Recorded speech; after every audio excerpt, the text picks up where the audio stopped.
Hi guys, James at Rampant Lion Reviews again for you today with another beer review. For this one, we are going to stick to Sweden and we're going to return to a brewery that's featured on the channel many times before. I've had some really nice beers from these guys over the years, a good number of different styles, but I think it is still fair to say that this brewery are best known for the New England hazy IPAs, and of course one of their founders was one of the iconic brewers of this style who really brought it here to Sweden. So yeah, this is a brewery that you definitely want to check out if you're interested in Swedish craft beer. But the beer that we're going to have a look at today is one of their latest releases. It's from a series of beer that we've had a couple of things from before, and they've always turned out to be pretty nice. So I have to say I'm very curious to see how it turns out. Hopefully it's another good beer, hopefully it makes for an interesting review, and I hope that you guys enjoy my take on this one as well. So yeah, for this review then, we are going to head up toward Gothenburg once again, Göteborg as you would say in Swedish, the Swedish craft beer capital up there on the west coast.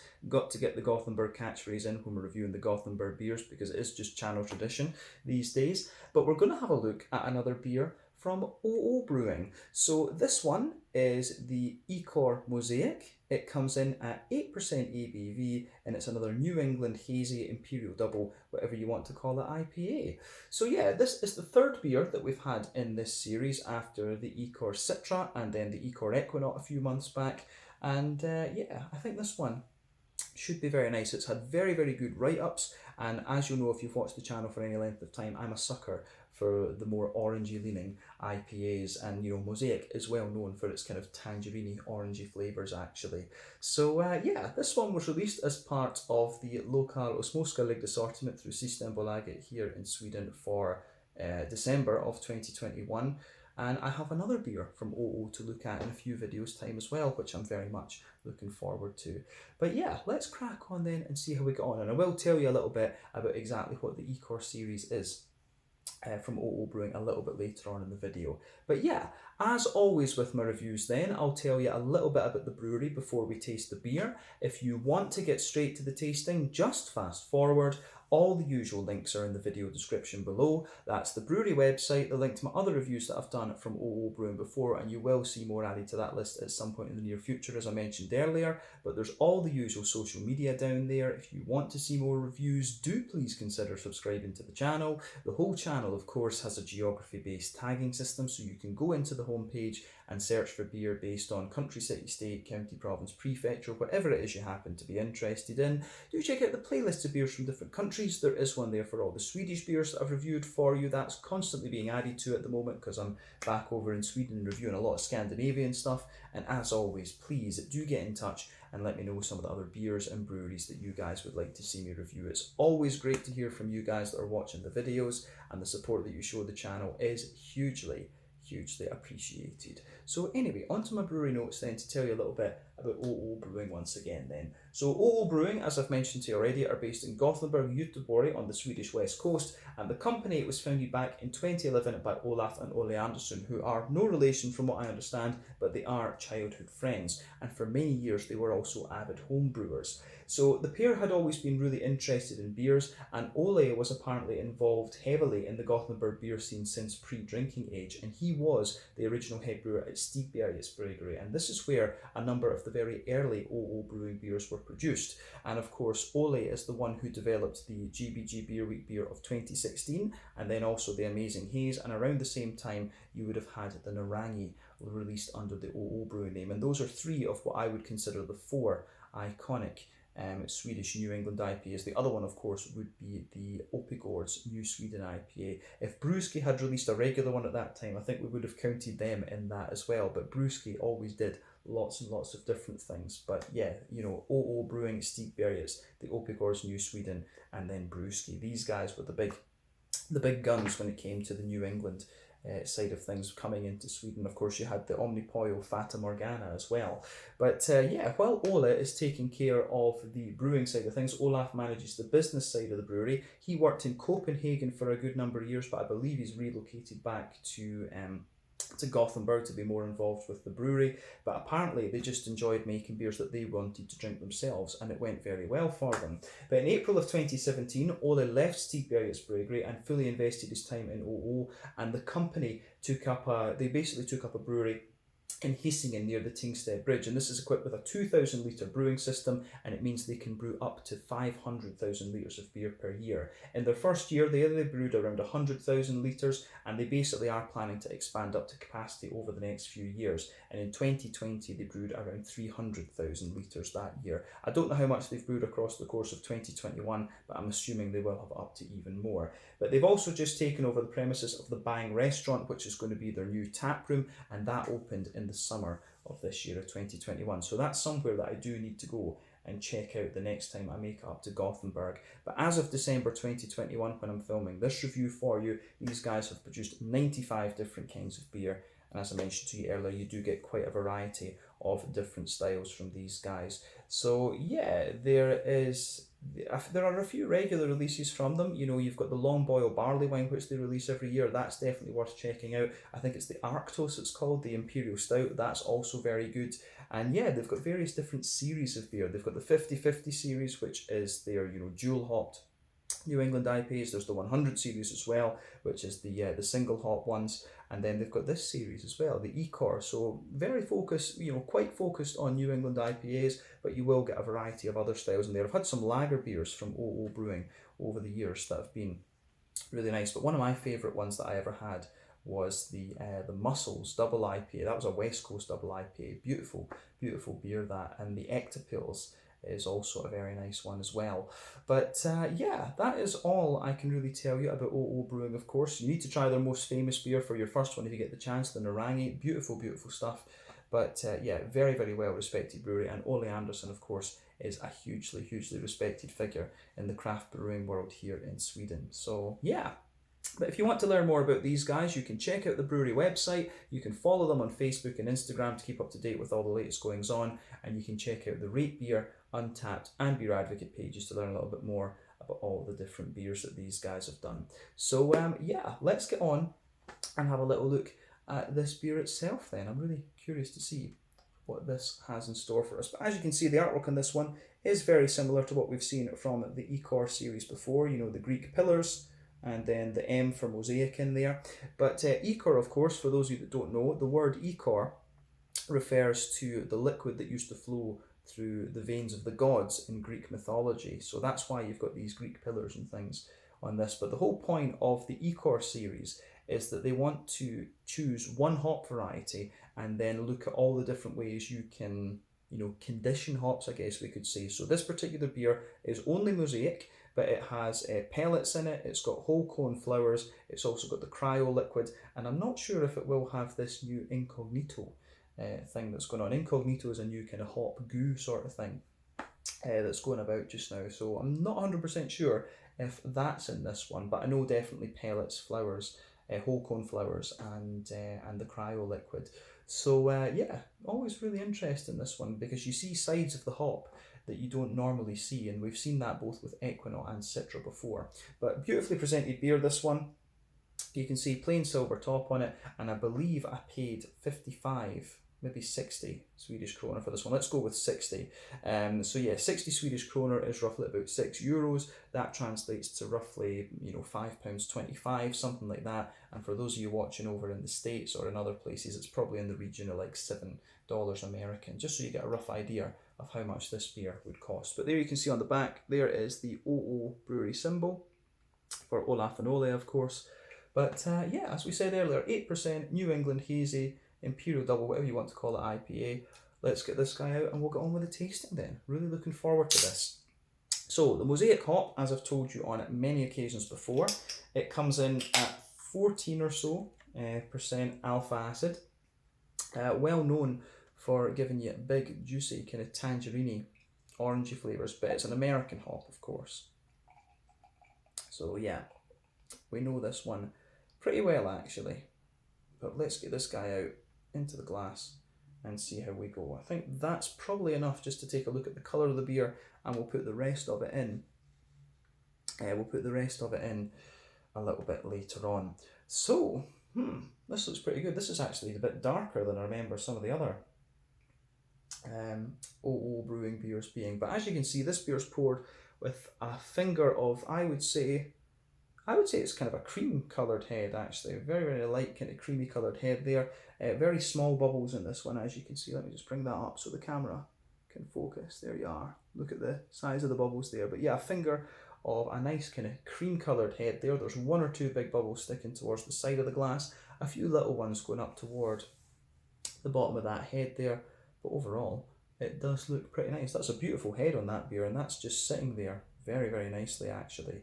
But in terms of colour, I think it's fair to describe this beer as leaning towards the amber end of the spectrum. So it is a little bit like a kind of mixed tropical fruit juice. I always like comparing these New England IPAs to I always like comparing these New England IPAs to different kinds of fruit juice, because that's just what their appearance really reminds me of. But yeah, this one's definitely leaning towards the more kind of ambery side of the spectrum. Now remember, the colour of your beer depends on 1, the type of malts that you use. This goes a long way to determining the EBC rating. 2, the length of your wort boil is also going to play a role. The longer you boil the wort, the more the sugar caramelizes, and thus you get a darker colour of beer. Any barrel aging that you do or any adjuncts that you put in will affect the colour too, but you don't normally have to care about those particular factors other than for a lot of sour beers and stuff like this, you know, Flanders Reds and Berliner Weisses and things like that. But yeah, it looks very good. In terms of the level of haze in this one, it's not the soupiest and gloopiest of New England IPAs that I've come across, but it does have a fairly impressive level of haze to it for sure. So remember, the level of haze depends on the oak content, the wheat content, and also the yeast, and that can vary from brewery to brewery, even recipe to recipe, so there's no real rule for that. But yeah, definitely a more ambery leaning New England IPA, this one, that's for sure. So yeah, certainly looks the part. I don't really think we need to say any more about the appearance, so let's crack on and have a little look at the aroma of this beer. And you can see the head is just settling down quite nicely on this one. But yeah, let's have a look at the aroma of this beer then. Ooh, that does smell really nice. Does smell good. Yeah. I'm going to say straight away, this one leans, I think this really leans towards the kind of oaty, creamy end of the New England IPA spectrum. It smells very, very nice. And as I've told you, for me, there's 6 different things you can think about with New England IPAs. They can be more farmhousey and yeasty. They can be rye leaning and grainy. Those two are a bit more common over in the States than they are in Europe, of course. But they can be wheaty and bitey, oaty, creamy, barley malt leaning and bready, or they can have a little bit of brown sugar and things in them. And quite often these beers will display a few of those different characteristics that I've just listed for you there. But yeah, this one I think goes together pretty nicely. It really leans towards the kind of oaty side of things for me. That's the first impression. But it's got a big, massive, juicy, fruity character to it. And you can smell a bit of the booziness in this as well, which is quite interesting. But I think there is a degree of sweetness in this beer. But on the green component, for me, it's actually quite, deep and zesty in a sense. So I really like how that, I do really like how that goes together. Aroma-wise, this is very, very nice. It really is quite a pungent when you take this beer in. It really has the same, it's kind of a similar effect to what menthol does to you. It really has that thing where it just, it clears the tubes, if you like. That's what I'm getting out of this one, which I didn't quite expect, to be honest. But yeah, the aroma out of this is pretty impressive actually. So let's just break that down for you. I'd say that overall this smells like quite an oily, slick beer in many ways, but you get a little bit of bread crust out of this one for sure. You can certainly smell, you can certainly smell the bread crust in there. You've got a lovely little bit of white, quite dense white bread for me. It comes across as really dense in that sense, but you get a good little bit of wheaty bitiness at the back of the nose. I always find that wheat gives you a bit of bitiness at the very back of the nose. So quite a bit of that coming out. That gives you quite a dense white bready character to this one, but I get a lot of creamy oaty character out of this. So yeah, I think it's quite an oat heavy New England IPA, this one. Yeah, and it's quite fresh as well, I do have to say that. Now, as I've said in other reviews, for me the oats are the key giveaway when it comes to freshness of these New England IPAs. They smell a little bit drier and things if the beer's a little bit older, but you can smell it's nice and big and creamy in this one, so you really get that kind of big, just smooth, creamy oaty character to this one. But I do actually get quite a little bit of brown sugar in this beer as well. There's a nice big kind of, there is a good little bit of kind of Werther's Original butter candy, brown sugar sort of thing in this beer. And that's, it's an 8% double boozy IPA, this one. So that kind of makes sense. But yeah, big Werther's Original note. Straight up sweet caramel in there as well, and a little bit of a McVitie's digestive biscuity sort of thing. So yeah, I like how that goes together. Malty wise, it is quite nice. So I'm curious to see whether that oaty creaminess carries over into the actual flavour of the beer. But let's have a little look at the hoppy side of things. And I think we've said everything we need to about the malty side of the beer. So on the hoppy side of things, you can definitely get a wee bit of earthiness out of this beer. I've always found that Mosaic just has a little bit of an earthy edge to it, and I'm certainly getting that out of this one. But at the same time, there's a nice big, there's definitely a nice big kind of, floral aromaticity to this one. So you can smell the floral aromaticity is quite deep, but at the same time you get a little touch of spiciness out of it, but the spiciness almost comes across as being a little bit wet in the aroma. Like the floral aromaticity is quite deep and quite pronounced, but it still gives you this kind of wet impression. And at the front of the nose, there's certainly a good little bit of a kind of zesty, grassy sort of thing to this one. But again, it just has a little bit of wetness to it. So yeah, aroma wise, this is pretty interesting. The green component in this is quite unusual, but this is what I said to you in the other Ichor reviews. These when you have all three of the different conditionings for the hops in these beers, you really start to see a side of these hops that you might not have seen before. So yeah, on the fruity side of things, I'd say it's straight up, it's tangerine, it's orange. There's maybe, for me, there's a little touch of like maybe a tiny dry apricot or something underneath, but yeah, it's a big oily tangerine orange that you get out of this one, absolutely. And you'd expect that, to be honest, but there is a little hint of a kind of dry fruit character underneath this, as I say, a wee bit of apricot or something like that. So yeah, aroma wise, this beer is very, very nice.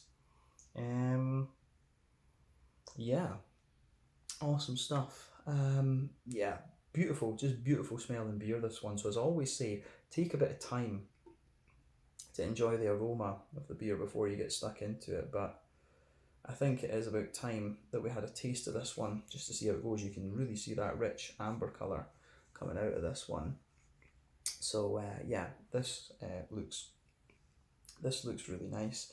Yeah, so let's have a taste of this one then and see how we go. You can see this beer's even more hazy since I poured the rest of it in. But yeah, this is the Ichor Mosaic 8% New England Hazy Imperial Double, whatever you want to call it, IPA from OO Brewing in Gothenburg, Göteborg here in Sweden. Let's get stuck in. Slange, skål, cheers.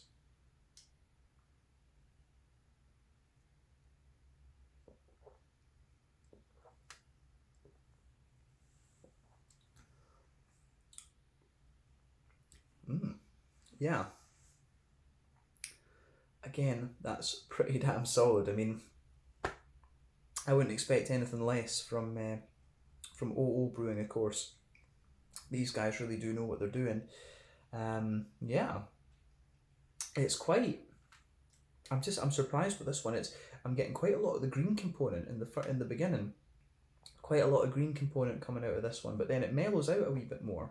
So, and again, it's quite an oily, slick beer, this one for sure.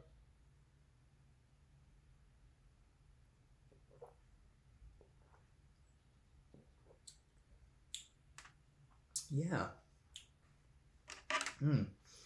I'm trying to think what the other Ichor ones have been like in terms of mouthfeel, but yeah, this one certainly strikes me as being a little bit more kind of slick in things compared to some of the other ones we've had from OO Brewing in the past. But I really do like what this beer is showing us, actually. So it's a thumbs up from me in that regard. I'm going to say it's got a wee bit more kind of malty graininess to it, and the green component is showing a bit more earthy character than I thought it would from the aroma. But yeah, I like what this one has. I like what this one is showing us. So let's try and break this down for you a wee bit more and see how we go.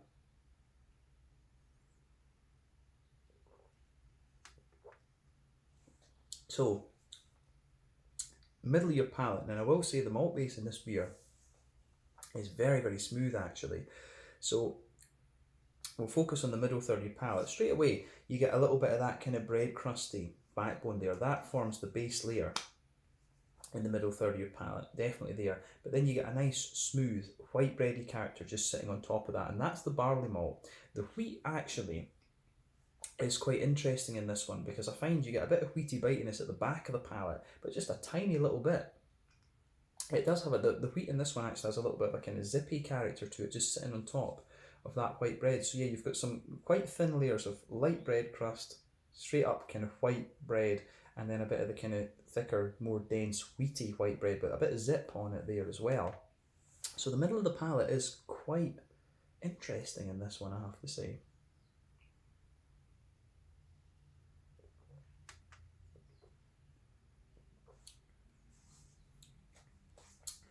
But on top of all of that, you can feel the oaty side of the beer. And like I said, I really think this beer leans towards the oaty side of things. So on top of that kind of wheaty layer, there's a bit of a creamy oaty character. And this is the thing, the malt base in this one, I don't find it overly thick or overly dense, but you can get all of the flavours that you'd expect from this style in it. So sitting on top of the kind of wheaty layer there, you get the oaty creaminess, and it's like a little circle there, so it sits in the middle of your palate and you can feel that oaty kind of creaminess. Now it does have a little bit of that almost porridgey type thing to it, so I'm not sure exactly how fresh this beer is, because they always, breweries like OO and Steep Berries and things like that, they always release some of their beers. Through glass banking and things a few weeks before they go into Systembolaget, maybe about 2 or 3 weeks before. So yeah, you have to bear it in mind. The ones that you get out of Systembolaget have been sitting in the warehouse for about 2 weeks or something like that. But the flavour profile that you get in the malt base, I think with the oaty character, as I've always said, oaty character is what tells you with New England how old they are.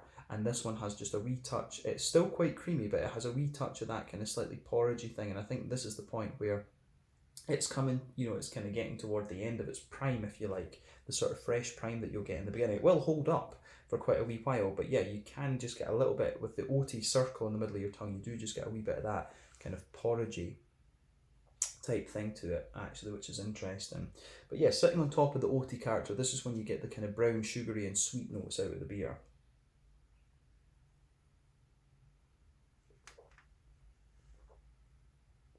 And so the sort of sweeter side of this beer is quite interesting. It actually reminds me of a beer that I had that was a collaboration between Dugas, also from Gothenburg, or Landvetter to be precise, and Fierce beer from Dice near Aberdeen in Scotland.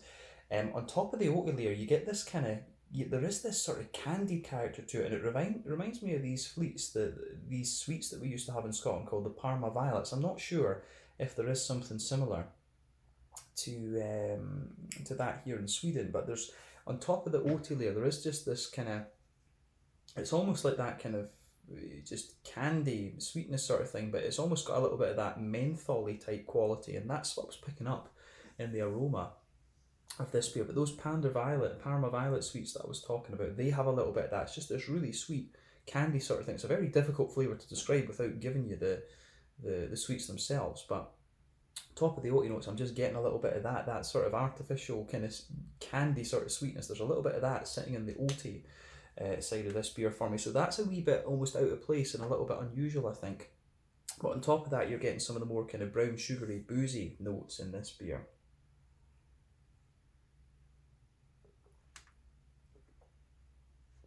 I'd be curious to know what that flavour's coming from, actually. But yeah, on top of the oaty side of things, you've got a good little bit of, you've got a nice little bit of that kind of Werther's Original butter candy, butterscotchy sort of thing, and in the dead centre of your palate there is a wee bit of a straight up caramel there, but as I say, underneath you get that sort of Parma Violet artificial candy sort of flavour. But then as you move out towards the edge of the middle third of your palate, that's when you get some of the more kind of McVitie's digestive biscuity type notes coming out of this beer. So yeah, that's quite interesting with this one for sure. Yeah, I think that covers everything we really need to say about the middle third of your palate, other than the fact you get a bit more graininess out of it the further you go into the aftertaste. But let's focus on the back third of your palate then. So border region between front third and middle third of your palate, again you get a little bit of a bready build up. Base of the back third of your palate is a little bit more kind of, it is a little bit more sort of grainy and things like that. Yeah, so a little bit of a more kind of grainy brown, sort of grainy bread crusty sort of thing. On top of that you get the white bready layer, of course, from the barley malt. Then you get the wheat, and I think the wheat is the kind of dominating thing here. You can feel the wheat is a lot more bitey and things on the back third of your palate for sure, and that lingers into the aftertaste, absolutely. Sitting on top of that, you get the more yeasty kind of character there, so you can feel that kind of doughy, yeasty sort of thing.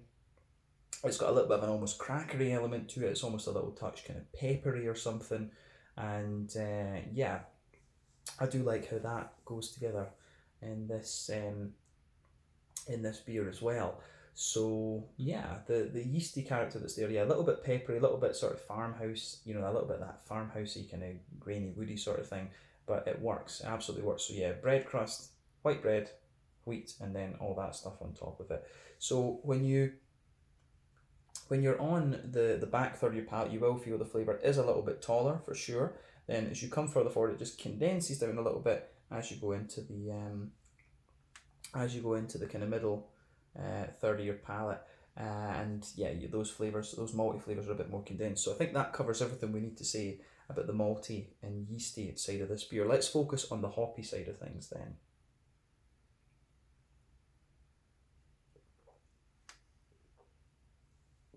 So yeah, green component first. So back corners of the palate, then you've got a nice little bit of you have got a nice little bit of earthiness there, and Mosaic always gives you a wee bit of earthiness, as I say.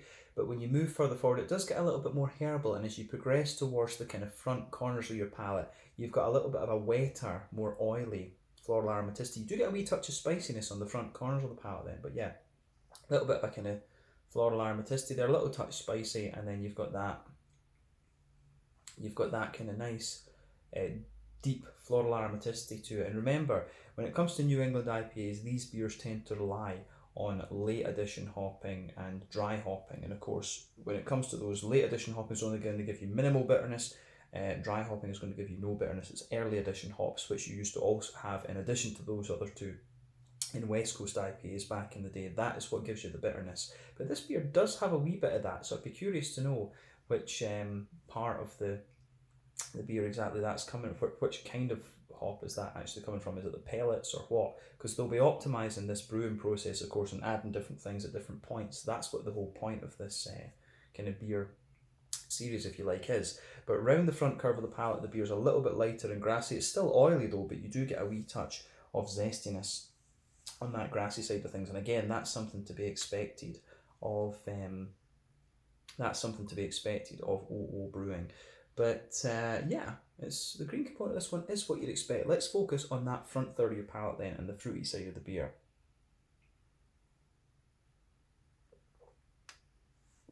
So front third of your palate then, border region between front third and middle third of your palate. Again, you get a little bit of a bready build up there. Then the base of the front third of your palate is kind of smooth, and it leans towards that kind of, it's got a bit of bread crust and then a bit of the smooth oat sitting on top of that, and then you get that nice oily bubble where those juicy fruity esters just roll their way out of the beer. This one is quite over the front half and the back half of that front third of your palate. It's a big oily tangerine orange all the way. You're getting a lot of that out of this one. So yeah, the way that goes together is very nice. So big zesty kind of tangerine orange for sure. I think maybe you get a more concentrated orange, like a more citrus, a kind of straight up dark citrus towards the back palate, but then as you come further forward it gets sweeter and sweeter and just brighter. But I think there is a wee tiny touch of like an apricot, like a dry apricot or something like that underneath.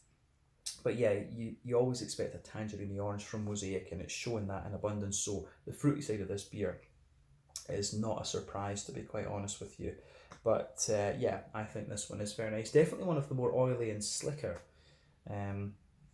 IPAs that I can remember having had from OO Brewing. But I mentioned this in the last couple of Swedish videos that we've done. It must just be the difference in water profiles and stuff like that. Scotland has very pure water, Sweden has very pure water, but it's just, your palate's constantly evolving. You pick up these little kind of nuances and stuff like that. But again, another beautiful, beautiful beer from OO Brewing. As I say, the kind of candied thing though I'm getting out of this is a little bit unusual. But let's round off this review with a look at the mouthfeel then. So,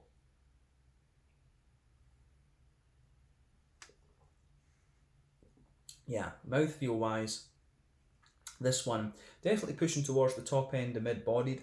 Carbonation's very, very smooth. It's got a nice kind of slick, oily type vibe to it, for sure. So yeah, big kind of slick, oily one this, but I think it's got that kind of oaty creaminess to back up as well. In terms of IBUs, I think we're talking about 40 with this one. I think a New England double always has between 30 and 40. I think this one leans a little bit more than that. As I say, the floral notes here kind of linger, but the malt base is really nice and smooth. Yeah, so nice big smooth kind of malty character coming out of it. Then some oily, some nice big oily fruity notes as well. But yeah, quite a citrusy leaning beer, this one for sure, with the Mosaic hop, but that is what you'd expect. So yeah, I think that's everything we need to cover in this review, and this has been another really interesting addition from to the Ichor series from OO Brewing as well. So thumbs up to them for this. I'm curious to see what hop they do next, because yeah, that's Citra, Equinaut, and now Mosaic that we've covered. So yeah, I think we can leave it at that for this one. So once again, thank you for watching my beer reviews. Until the next time, please like, subscribe, share, all the usual YouTube stuff. Let me know your own thoughts on this beer in the comment section below. Let me know what your favourite beers are from OO Brewing, and hopefully we can review more from the Ichor series at OO in the future. But you will probably see some from the 100 and the 50/50 series fairly soon too. But yeah, check out my social media, check out theirs, and have a go at some of the OO Brewing beers if you get the chance. I would highly recommend the Muscles Double IPA, also one of my favourite ones, and then the Narangi is a little bit of a classic too. But if you can try the 50/50s, the 100s, or the Ichors, these are quite interesting for hop education if you like. But yeah, until the next time, Slange just now, and I'll catch you guys later. Make sure you check out this one, the Ichor Mosaic from OO Brewing in Gothenburg here in Sweden. Slange.